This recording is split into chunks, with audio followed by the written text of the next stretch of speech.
آپ کو بچانا. اور اگر ایمان قوی ہوتا ہے تو کوئی مشکل نہیں ہے. اور اس کا اندازہ اس وقت ہوتا ہے کہ جب کوئی شخص کلمہ پڑھتا ہے، مسلمان بنتا ہے، اس کو کسی کی پرواہ نہیں کون کیا کہے گا، وہ تو ایک ایک چیز سے اپنے آپ کو بچاتا ہے. اور وہ مگن ہوتا ہے اپنی اسلام سیکھنے کے لیے اور عمل کرنے کے لیے. قرآن کریم میں اللہ تعالیٰ فرماتے ہیں میں ایسے لوگوں کو اسلام میں داخل کروں گا کہ دین پر چلتے ہوئے ان کو کوئی شرم نہیں آئے گی، ان کو لوگ ملامت کریں گے، تانے دیں گے، وہ گھبرائیں گے نہیں. لا یخافون لومۃ لائم. چنانچہ آج جو لوگ مسلمان بنتے ہیں، چاہے وہ یورپ میں بنے چاہے کہیں بھی بنے، شوق کے ساتھ وہ عمل کرتے ہیں. میرے یہی کشمیر کا لڑکا ہے اور اس وقت سوئٹزرلینڈ میں ہے. وہ کبھی کبھی فون کرتا ہے اور 2 گھنٹے تک وہ فون کرتا ہے رات کو اور مسائل پوچھتا ہے. ایک دن اس نے کیا بتایا، یہی کشمیر کا لڑکا ہے، سوئٹزرلینڈ میں ہے، اور شاید سوئٹزرلینڈ آج کل ہالینڈ میں ہے، کوئی ڈگری کر رہا ہے وہاں. کہنے لگا جی ہم سوئٹزرلینڈ میں تھے اور نماز پڑھنے کے بعد ہم ہوٹل میں گئے، وہاں میں نے عجیب منظر دیکھا. میں نے کہا کیا؟ فون میں سنا رہا ہے. کہنے لگا جی ہم ہوٹل میں گئے، وہاں 2 عورتیں جو ایک ماڈلنگ کرتی تھی اور ایک ڈانسر تھی، یہ دونوں مسلمان ہوئی ہیں، یہ ہوٹل میں چائے پینے کے لیے آئی ہیں. دوسرے ٹیبل پر عرب لڑکیاں تھیں جین پہنے ہوئی، وہ شراب پی رہی تھی اور انہوں نے کھانے کا آرڈر دیا، چائے کا آرڈر دیا. چائے کا آرڈر دیتے ہوئے انہوں نے پہلے موبائل پر دیکھا نماز کا وقت ہو گیا، آرڈر کو کینسل کرایا یا آرڈر رکوایا، وہیں پر انہوں نے نماز پڑھی. کہا ہم دیکھتے رہے یہ عورتیں وہ ہیں جن کا تذکرہ ابھی کل پرسوں اخباروں میں یہاں چل رہا تھا. ایک ڈانسر تھی اور ایک وہ تھی ماڈلنگ کرنے والی. یہ دونوں مسلمان ہیں، ہوٹل میں انہوں نے نماز پڑھی اور وہ عرب لڑکیاں ہیں وہ شراب پی رہی ہیں. یہ کشمیر کا لڑکا سنا تھا. تو میں نے کہا آپ؟ کہنے لگا ہم تو نماز پڑھتے ہیں. کہتا ہے میں پارکوں میں جا کر کے نماز پڑھتا ہوں، سارے لوگ مجھے دیکھتے ہیں اور میری فوٹو اٹھاتے ہیں، یہ کیا کر رہا ہے یہاں. یہاں کا لڑکا وہاں بھی نماز پڑھ رہا ہے اور جہاں وہ نماز پڑھ رہا ہے وہیں اس نے دوسرے لڑکے کے بارے میں بتایا. کہنے لگا جی یہاں دوسرا لڑکا میرے ساتھ ہے، یہی کشمیر کسی پٹن علاقے کا. اس نے کہا وہ اتھیس بن گیا، وہ کبھی یہودی بنتا ہے کبھی نصرانی بنتا ہے اور سب سے زیادہ وہ گالیاں دیتا ہے جناب رسول اکرم صلی اللہ علیہ وسلم. اس کا حال یہ، اس کا حال یہ.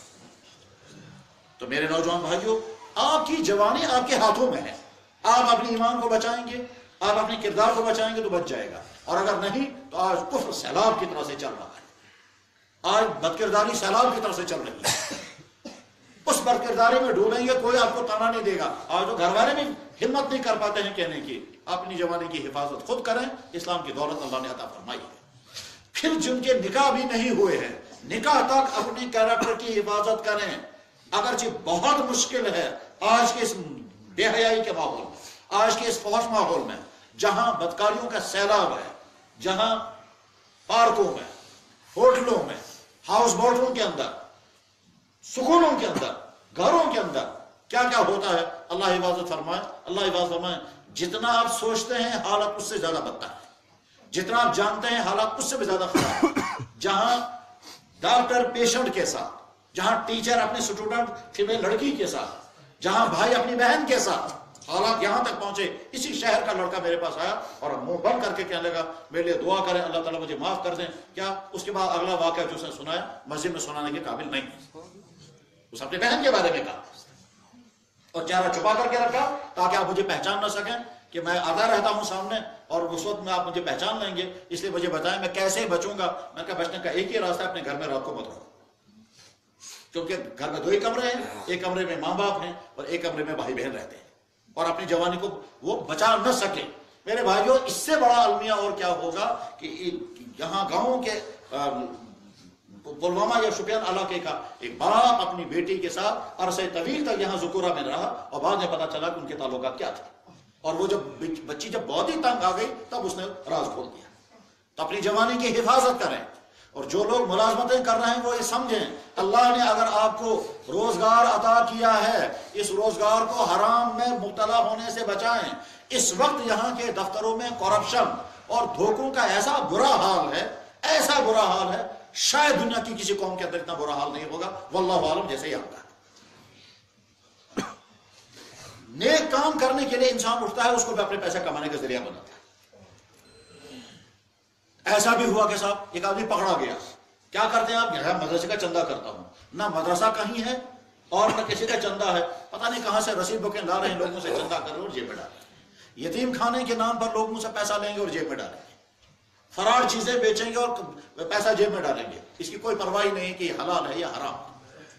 یہاں تک کہ مسجد والے آئے، کہنے لگے جناب ہمارا پرانا پریزیڈنٹ تھا، یہ گاؤں کی بات ہے، ہمارا پرانا پریزیڈنٹ تھا، وہ 1.5 لاکھ روپے کھا گیا، وہ دیتا ہی نہیں ہے، اس سے مانگتا ہے حساب، وہ حساب بھی نہیں دیتا، اس سے مانگتا ہے رسید بکیں، وہ اس کے بعد پریزیڈنٹ صاحب کو بلا دمنا دماغ جگہ میں کھا رہا سانڈ میں پود گئی، یعنی اس نے اپنے گھر میں پیسہ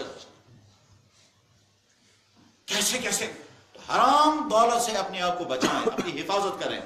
کمائی کا جو ذریعہ ہمارا ہے جہاں بھی ہے، اس کمائی کے ذریعے کو بار بار چیک کریں کہ اس کمائی کے ذریعے میں حرام کے ذریعے سے آتا ہے اور حلال کے ذریعے سے آتا ہے۔ حرام کے ذریعے سے آتا ہے اسے اپنے آپ کو بچائیں، حلال کا کم پیسہ برکتوں والا، حرام کی ان بڑی رقموں کے مقابلے میں جس میں وقتی طور پر تو خوشی ہوتی ہے اور انجام کے اعتبار سے تباہی آتی ہے۔ اور میرے بھائیوں، اگر ہم اپنے اس اسلام پر ٹھیک طرح سے چلنے کے لیے آمادہ نہ ہوئے، تیار نہ ہوئے، تو اللہ نے 2-3 مرتبہ تو جھٹکے دے دیے ہیں، زلزلے کا جھٹکا بھی آ گیا، سیلاب کا جھٹکا بھی آ گیا، اور اللہ کا ضابطہ یہ ہے کہ عذاب جب بھیجنا ہوتا ہے تو بدل بدل کر آتا ہے۔ نہیں آ سکتی تم پر عذاب بھیجا کس چیز سے؟ ایک چیخ نکلی ہے اتنی تیز آواز کے ساتھ، ان کے کان بھی پھٹ گئے، ان کے دل بھی پھٹ گئے، اور وہی لاشیں ہو گئی۔ تو اللہ کے جھٹکے جو ہے وہ الگ الگ انداز سے آتے ہیں، اس لیے اللہ نے ہم کو جھٹکے دو دیے۔ اللہ حفاظت فرمائے آئندہ کوئی اور جھٹکا آ سکتا ہے اگر ہم نہیں سدھرے اور ہم اپنے اسلام پر ٹھیک طرح سے چلنے کو تیار نہ ہوئے۔ میرے بھائیوں، یہاں تو ایسے ایسے جرائم ہو رہے ہیں، اللہ حفاظت فرمائے۔ ہمارا ایک دوست ہے جو کلمے سے محروم تھا، وہ مسلمان بنا، کلمہ پڑھا، یہاں کشمیر میں وہ اسلام کی دعوت کا کام کرتا تھا۔ ایک مرتبہ وہ حضرت بل اندر گیا وہاں یہ دیکھنے کے، ایک مرتبہ نہیں، وہ بار بار جاتا تھا، اور وہاں جو ٹورسٹ آتے تھے ان کو جا کر کہتا تھا میں بھی وہی تھا جو آپ ہیں، وہ صاحب غلط راستہ ہے، آپ مسلمان بنو، اسلام قبول کرو، اور دھڑا دھڑ کرنا پڑاتا تھا۔ مجھے ایک مرتبہ ملا، میں نے کہا آج دن میں کہاں تھے آپ؟ کہنے لگا جی شالیمار میں تھا۔ پھر کیا کیا وہاں؟ کہنے لگا 3 آدمیوں کو کلمہ پڑھا کر آ گیا۔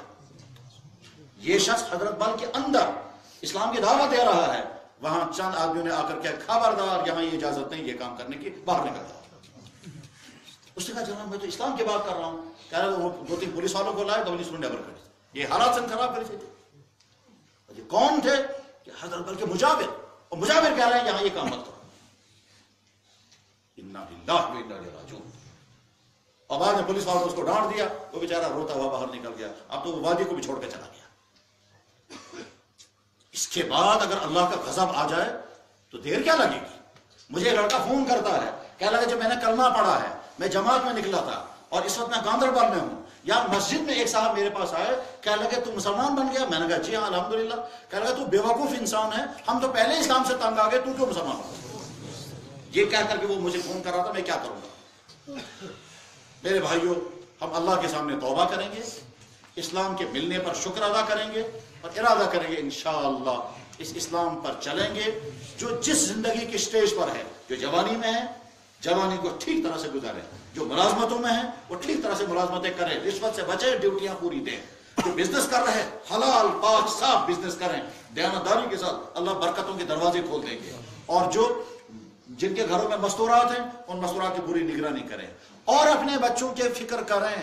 صورتحال یہاں تک ہے کہ ابا جان پیر صاحب ہیں اور بیٹا سید زیادہ ہونے کے باوجود کرسچن بنا ہوا ہے، اور ابا جان کو پتہ ہی نہیں۔ ابھی کچھ دنوں پہلے 15 دن ہو گئے، یہیں شری نگر کے نوجوان نے آ کر کے مجھے سنا، روتے ہوئے سنا، کہنے لگا جناب یہاں بسپورہ کے احمد نگر علاقے میں مجھے شک لگا ایک لڑکے کے بارے میں، وہ وہاں چرچ میں جاتا ہے۔ میں اس کے گھر میں گیا، میں ان سے پوچھا بیٹا تو کیوں جاتا ہے وہاں چرچ میں؟ تو اس کے باپ نے کہا اب سے کیا فرق تھی، یہ نبی مانو نہ ہو نبی مانو۔ اس لڑکے نے کہا سپاہ مصیبت کا اعلان، تو میں نے نا غلطی کر سی، یہ ہے صورتحال۔ میں نے کہا وہ پڑھا لکھا ہے؟ کہنے لگا وہ تو افسر ہے۔ تو افسر صاحب یہ کہہ رہے ہیں یہ نبی نے مانو ہو نبی مانو، اور بیٹے کے بارے میں کہتا اب سے کیا فرق تھی۔ یہ ہے ہمارے حالات، اس لیے توبہ بھی کریں گے، اللہ کی عطا پر شکر بھی ادا کریں گے، اور ارادہ کریں گے شکر، توبہ اور عزم۔ شکر کریں گے نعمت ملنے پر، توبہ کریں گے اپنی غلطیوں پر، اور ارادہ کریں گے آگے انشاءاللہ صحیح مسلمان بن کے زندگی گزاریں گے۔ وآخر دعوانا ان الحمدللہ رب العالمین برحمتک یا ارحم الراحمین۔ دوستانو بیٹھنا دو شریف